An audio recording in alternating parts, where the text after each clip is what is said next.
Class, hope you are fine. In the last lecture, we did question number 1 to 4 of chapter World Climate. Today we are going to start question number 5. Question number 5 is that how can planting more trees help to reduce climate change?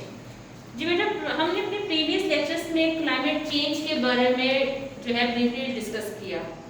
अब question आपके पास आता है कि किस तरह planting से यानी कि मोर ट्री जो है ज़्यादा से ज़्यादा दरख्त उगाना जो है वो हमारे मददगार साबित हो सकता है क्लाइमेट चेंज को रिड्यूस करने के लिए यानी कम करने के लिए।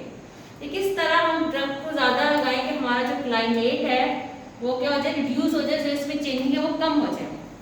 आंसर देखिए, planting more tree can help to reduce the amount of carbon dioxide from the temperature.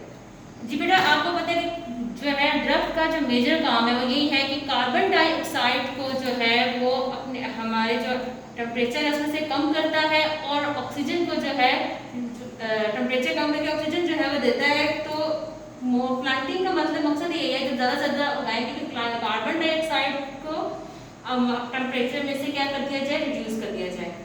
This can help in maintaining the temperature of earth. इससे क्या होता है कि जो अर्थ का टेम्परेचर है वो मेंटेन रहता है, यानी कि एक बैलेंस में रहता है जिसमें ना ज़्यादा कार्बन डाइऑक्साइड होती है क्योंकि वो ऑब्जॉर्व कर लेते हैं और रिड्यूस क्या करते हैं, ऑक्सीजन को।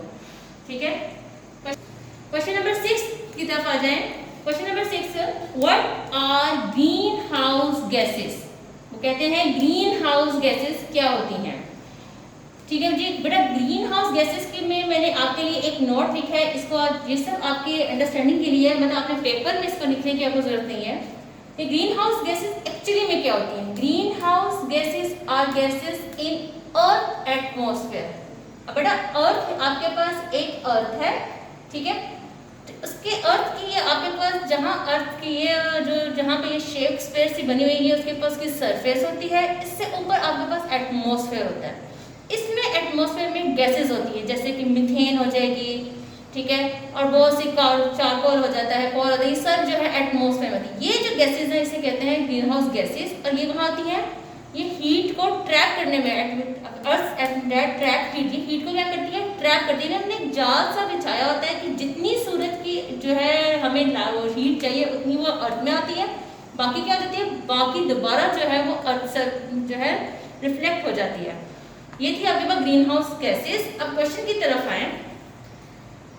ग्रीन हाउस गैसेस अलाउ, जो ग्रीन हाउस गैसेस वही गैसेस जो एटमॉस्फेयर में मौजूद होती हैं, वो गैसेस अलाउ परमिशन करती हैं, अलाउ करती हैं सनलाइट को, कि जो सन है उसकी जो लाइट आ रही है, तो जो गैसेस जो हैं जो एटमॉस्फेयर में है वो सनलाइट को अलाउ करती हैं टू पास थ्रू, गुजरने से, किसमें से, एटमॉस्फेयर, यानी कि इस एटमॉस्फेयर में से सनलाइट को गुजरने के लिए अलाउ करती हैं वो gases, green house gases, and reach the earth surface. और जब वो उन्हें गुजरने के लिए अलाउ करती हैं देन वो अर्थ की सरफेस तक पहुंचता है।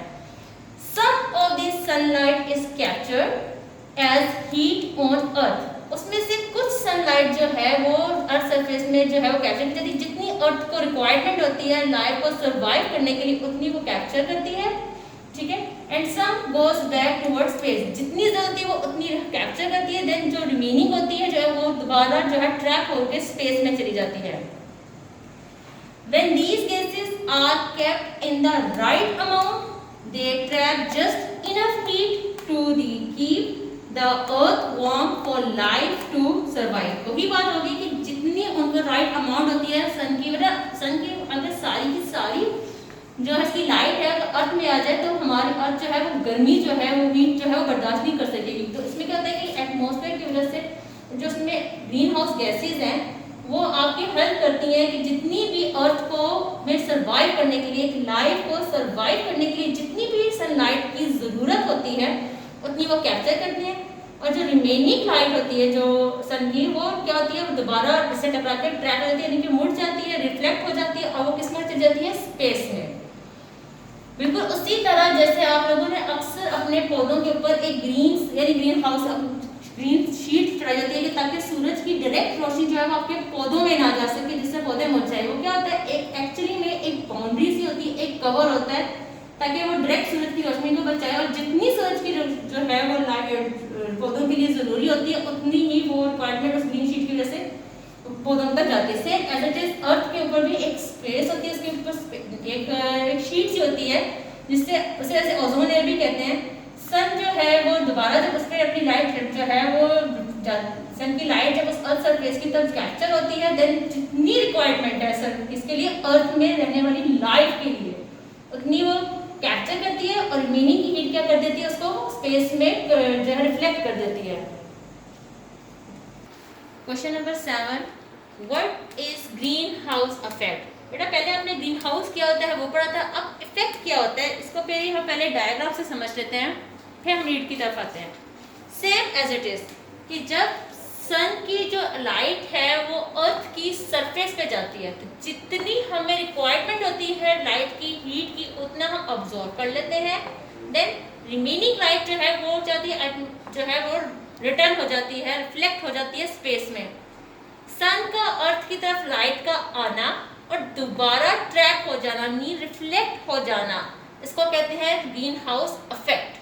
सिर्फ एक इस लाइन के लिए क्या है कि सेम वही प्रोसीजर है कि सन से लाइट अर्थ की सरफेस पे आएगी, जितनी रिक्वायरमेंट है अर्थ को हीट की उतनी वो ऑब्जॉर्व करेगी, और रिमेनिंग की जितनी भी लाइट है जिसे अल्ट्रावायलेट लाइट भी उसे कहते हैं वो क्या हो जाएगा स्पेस में रिटर्न। इस पूरे प्रोसीजर को ग्रीन हाउस इफेक्ट कहते हैं।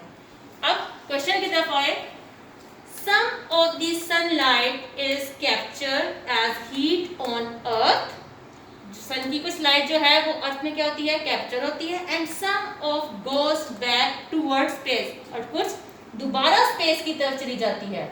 दिस ट्रैपिंग यानी कि हीट का ये ट्रैपिंग मतलब आके रिफ्लेक्ट हो जाना, ये जो ट्रैप है heat inside the atmosphere is called green house effect. इस ट्रैपिंग को हम क्या कहेंगे ग्रीन हाउस इफेक्ट कहेंगे। Thank you class. Next question जो है आपके पास नेक्स्ट वीडियो में इंशाल्लाह।